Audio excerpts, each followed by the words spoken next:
ايوه يا اخويا، هو انت ما تعرفش ولا ايه؟ مش خليل الواد الضرير ابن عيشه بتاعت الفجل لما حفظ القران قالوا له يا استاذ؟ مالكيش دعوه، انت تقولي لي يا استاذ وخلاص، فاهمه؟ فاهمه يا اخويا، حاضر حاضر يا استاذ، استاذ استاذ. قومي نامي بقى عشان اخلص الدوسيات اللي ورايا. ما انا قاعده يا اخويا اهو. ده انا حتى وشي حلو عليك، لما كنت بتذاكر قدامي كنت بتنجح لحد ما خدت الليسانس بتقدير عشت. تقدير ايه؟ عشت؟ هما بيقولوا عليه ايه؟ التقدير انك حلو قوي كده. طيب يا اختي طيب. هايل هايل، شغلك ممتاز يا استاذ عبد الرازق. انت هتتقدم بسرعه كبيره جدا، بتكتب مسوده مذكره ممتازه. اشكرك يا فندم، اشكرك عن اذنك. على فكره ما تنساش تقبض مكافئتك الشهريه، انا حددتها لك بمعرفتي، وثلاث اربع اشهر وهطورها لك. انا ما ببصش للفلوس يا فندم. كمان؟ ده انت عظيم. تعال يا استاذ علشان اقبضك اول ما هي. هو الاستاذ قال لي. اتفضل. ايه ده؟ كام دول؟ 200 جنيه. ايه؟ 200 جنيه؟ يا سعيد، يا احلام، يا سلامه، اصحوا يا عيال اصحوا. في ايه ياما؟ الفجر جدا، ببص على فرشة ابوكو لقيته ما جاش. ابوكو ما جاش. ما جاش؟ يا ترى حصل له ايه؟ ما تخافيش ما تخافيش ياما، يا ترى ايه اللي جرى؟ يمكن بيصلي الفجر ياما. بيصلي ايه؟ فرشته مترتبة. رايحة فين ياما؟ راح اشوف ابوكو. هتخرجي لوحدك ياما في ساعة زي دي؟ فين الطرحة؟ اجي معاكي ياما. خليكوا انتوا قاعدين وسيبوني في حالي. استر يا رب، اجعل منع خير يا رب. ربنا ما يورينيش فيك حاجة وحشة يا عبد الرازق يا ابن ستيتا. استر يا رب.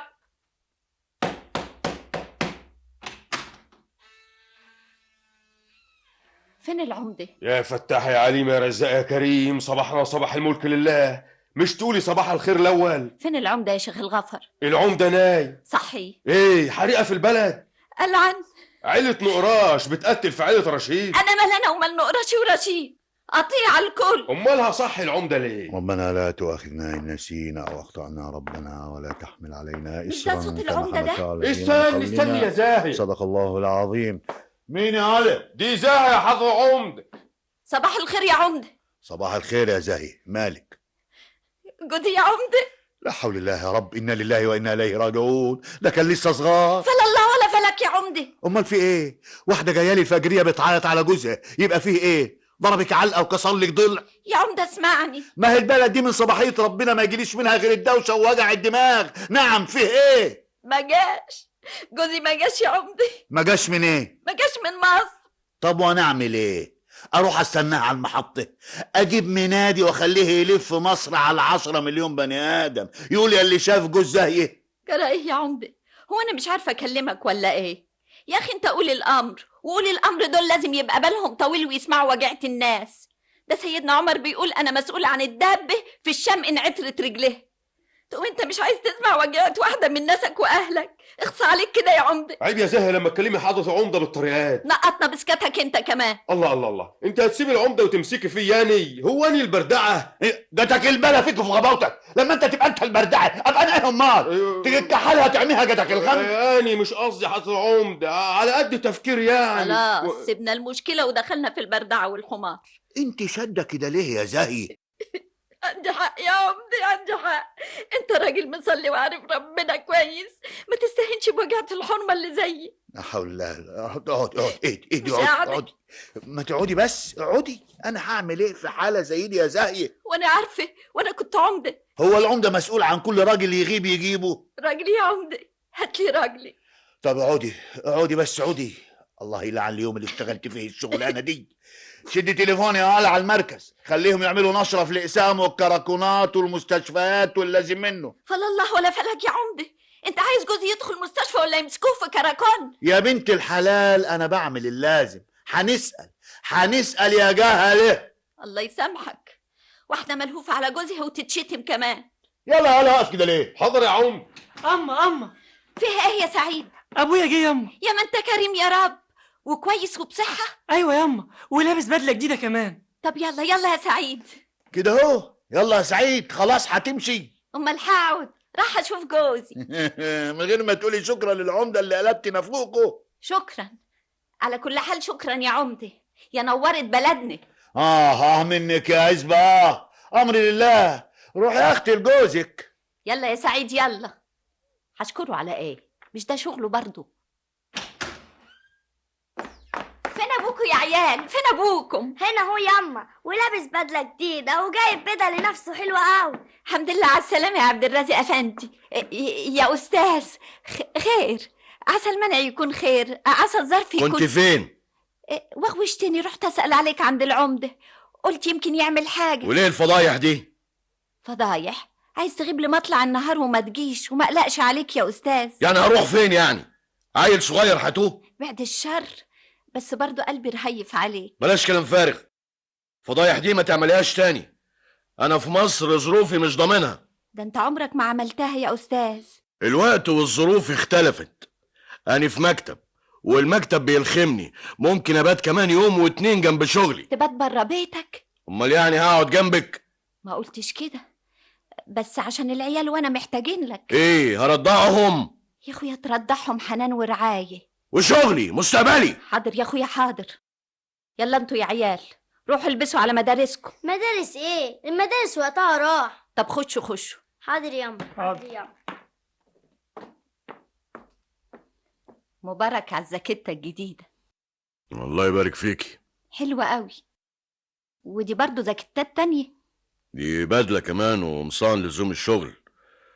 طبعا اني وضع الجديد دلوقتي يقتضي ان بدلة تبقى محترمة. يا اخويا تدوب عدد خيطانهم في عرق العافية ان شاء الله. باين عليهم غاليين. يعني البس وتهنى، الظاهر الراجل ده بيدفع كويس. يعني ربنا يوفقك يا رب. خدي. ياخد عدوينك 30 جنيه. كويسين ادبر حالي.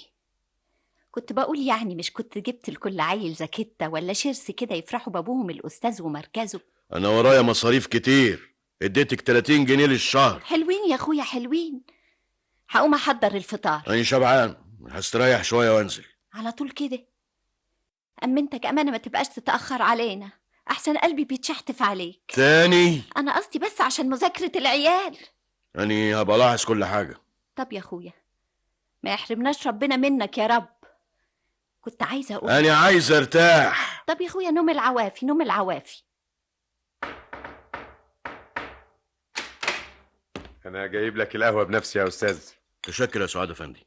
يا سعاد افندي، انت لسه عايش في مرزوق افندي؟ اديله حاجه يا متر، مفيش حاجه اسمها افندي. خلاص يا سعاد بيه. ماشي، مقبوله. على العموم ده ما يمنعش اني معجب جدا بتفوقك في العمل. حاكم انا بعوم على عوم الاستاذ بتاعنا يقول عليك ممتاز، اذا انا ايضا بدخلك في زمره المماتيز. إيه؟ اي الممتازين. طيب اشتغل انا بقى. زحلقه بطريقه مهذبه فعلا.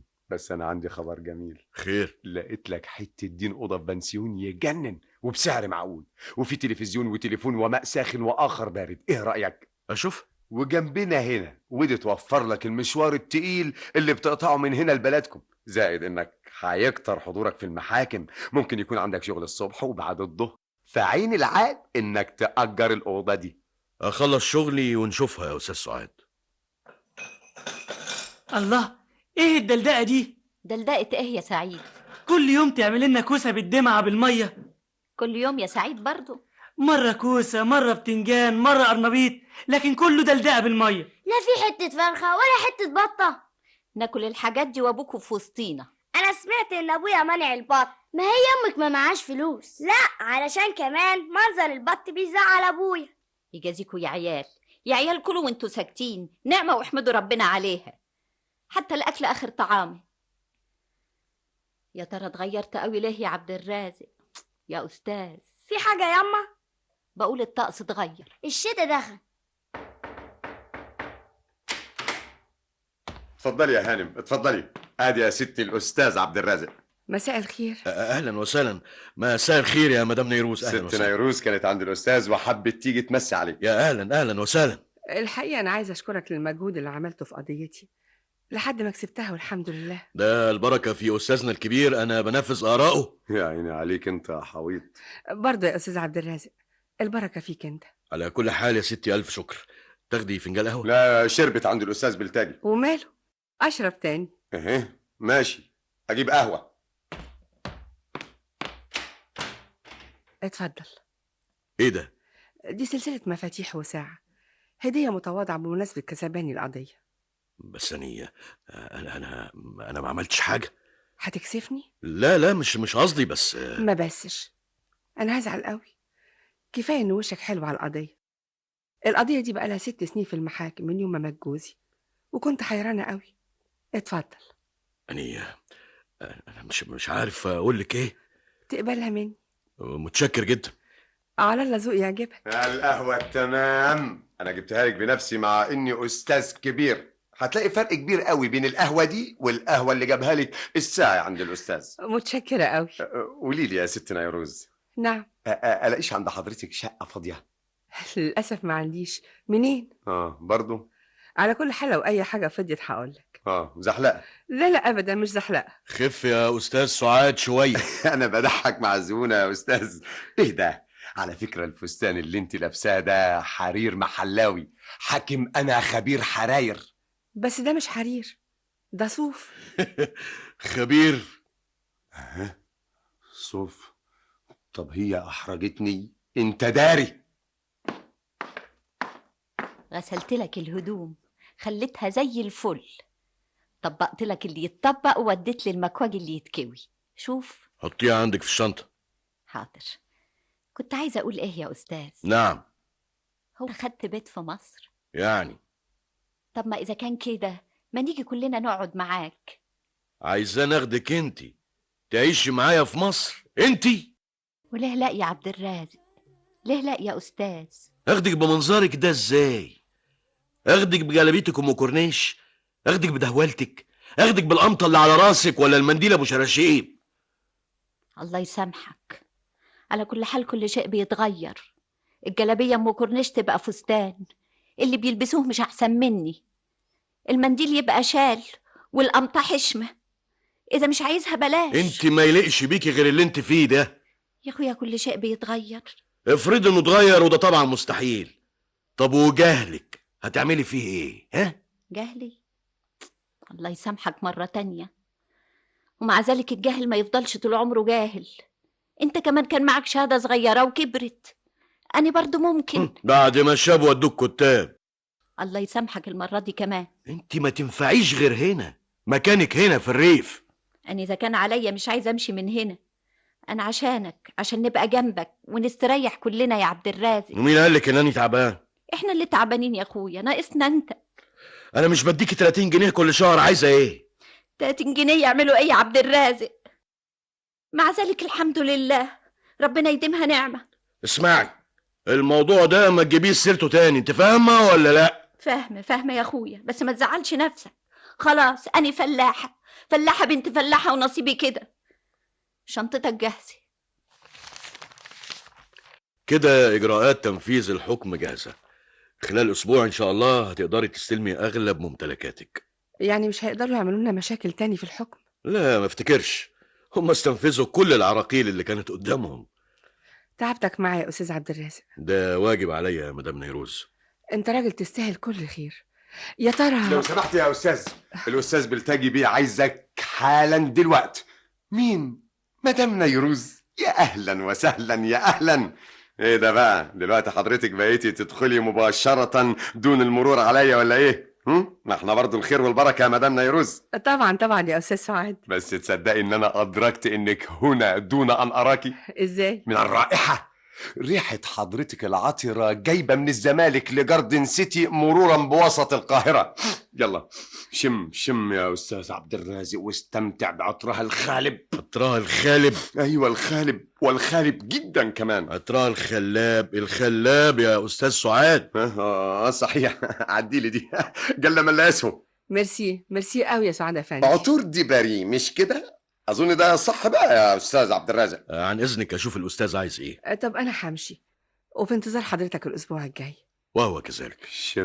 شم وانت ماشي. الله، خد شوية رحيق من أجل حياة أفضل. اتفضل اقعد يا استاذ عبد الرازق. متشكر يا فندم. انا مسافر اسبوعين خارج حدود مصر، بالسلامة يا فندم. وانا سايب لك المكتب في عنقك مع زملائك. يعني تحت أمر سعادتك. بالرغم من انك احدث الزملاء المحامين اللي بيشتغلوا معايا هنا في مكتبي، الا انك بسرعة استحوذت على ثقتي، فمش عايز اوصيك. إن شاء الله أكون عند حسن الظن دايما بحسن توجيهاتك وفقهك القانوني يا فندم. متشكر يا استاذ عبد الرازق. الفطار جاهز. عامله لك شويه مفتقه يرموا لك عظمك ويدفوك في البرد الياما ده. مانيش عايز أفطر. ده انت ما اتعشيتش مانيش جعان. ولا اكلنا ما بقاش عاجباك؟ إيه الريحة دي؟ دي ريحه المفتقه. حكيم الحلبه لما بتغلي مع العسل الاسود فضلة خيرك بتعمل ريحه شويه. ده بدل ما تحط ريحة حلوة مش مماني على الصبح ريحة مفتقة؟ مالها المفتقه؟ المفتقه حلوه وطول عمرنا بناكلها في الشتاء، تقوينا على السقعه. أنا مش طايق ريحتها. شيليها ارميها بره البيت خالص يلا. خليها يا اخويا للعيال، بلاش انت تاكلها. ابقى هات لنا انت مربى من مصر. نعم يا أختي. عشان تفطر بيه. مانيش عايز أفطر. ابقى جيباني. برضه مانيش عايز. طب مش هتشرب الشاي؟ راحت فين الباغة؟ بخت ايه؟ الباغة اللي كانت محطوطة فيها القميص. البتوع دول اللي كانوا محطوطين هنا أيوه. رميتهم يا اخويا. قلت ايه البتوع الناشفين دول اللي مجددين القميص ورميتهم؟ مجددين القميص يا جهلة، دول بيشدوا القميص.